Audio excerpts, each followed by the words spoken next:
Welcome back to the YouTube channel. I got Allison with me today, looking all cute. So today we're going to talk about the Arizona water crisis and why Arizona might be in trouble with their groundwater.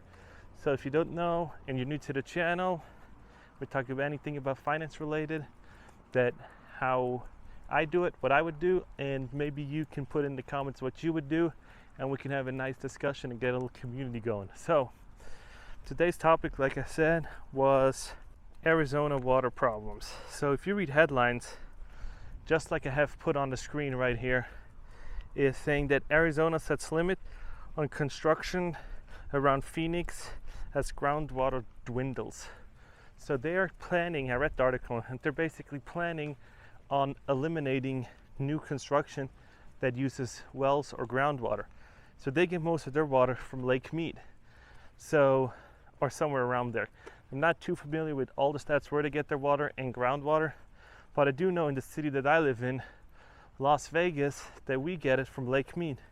And so we were smart enough to put in a low pump system, just like in this graph right here, that even if California gets no more water, we still have a water reserve to tap into.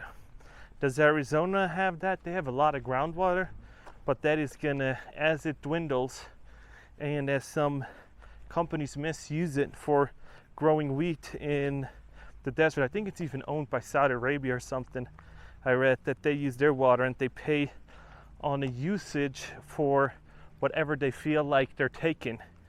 So what we're doing in Vegas is we're basically conserving water, and we're not planting any new grass. We're not planting watering our plants that much.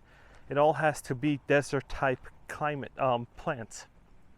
So when you look around me in this video, most of my videos, you see that is desert type plants, desert type yard work. And one of the few things that many people know is that Las Vegas is really good at recycling its water.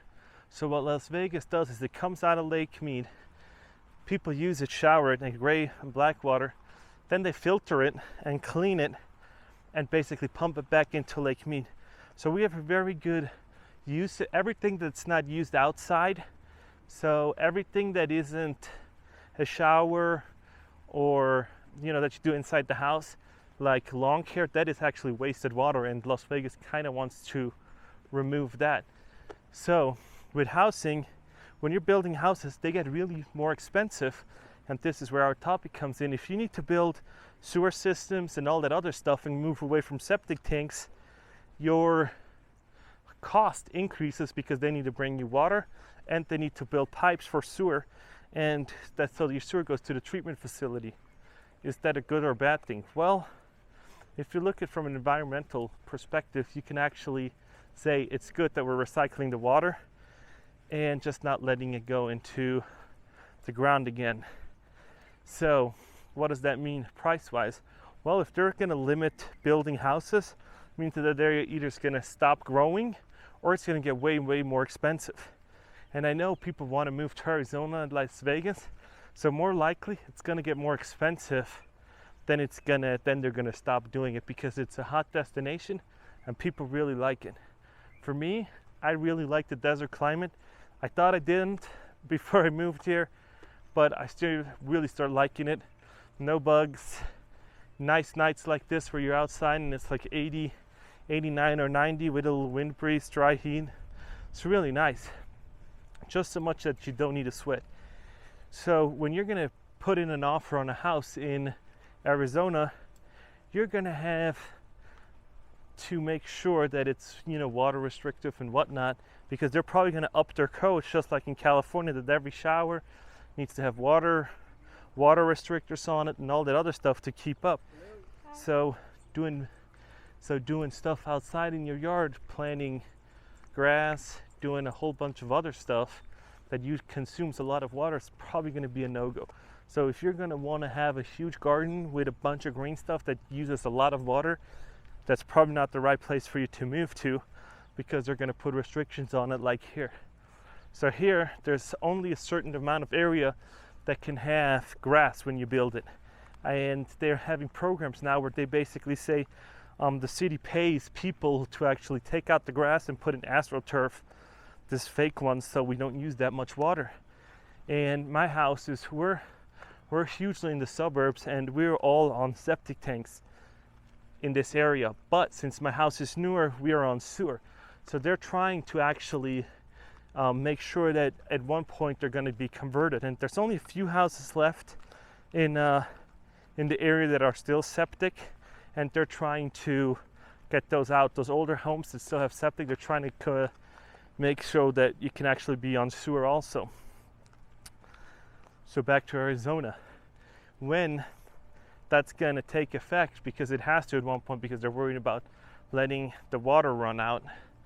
So when that's going to happen, and they're going to take away your free water usage, washing cars outside, and start hammering down on that, that's going to be life-changing for a bunch of people, because now you got to either, because how are you going to make changes? Well, you need to make it more expensive, right?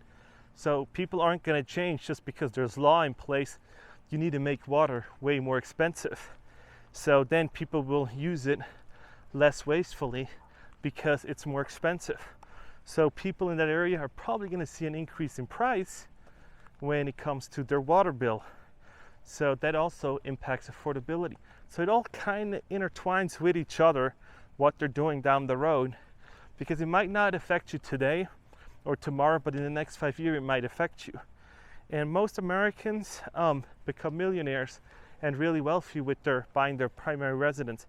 But if they can't figure the water situation out and groundwater runs dry, then all of a sudden you have a city that's basically supplied by Lake Mead, and Lake Mead's now low, and that's a disaster too, waiting to happen when that's going to get really low, because Southern California uses that same water, and I think Mexico uses that water too. So if that all dries up, there's going to be problems. And I do not know if it's still a good investment to buy on the suburbs of Arizona, because when you're going to buy with the new water, who knows what's going to be in 10, 15 years from now. If you're a scientist or you know that area, let me know in the comments below to see what your opinion is, and if it's the best answer, I'll definitely pin that, because I don't have one, obviously, because I also don't live in that market. But yeah, let me know if you like this video, like and subscribe, and I'll see you in the next one.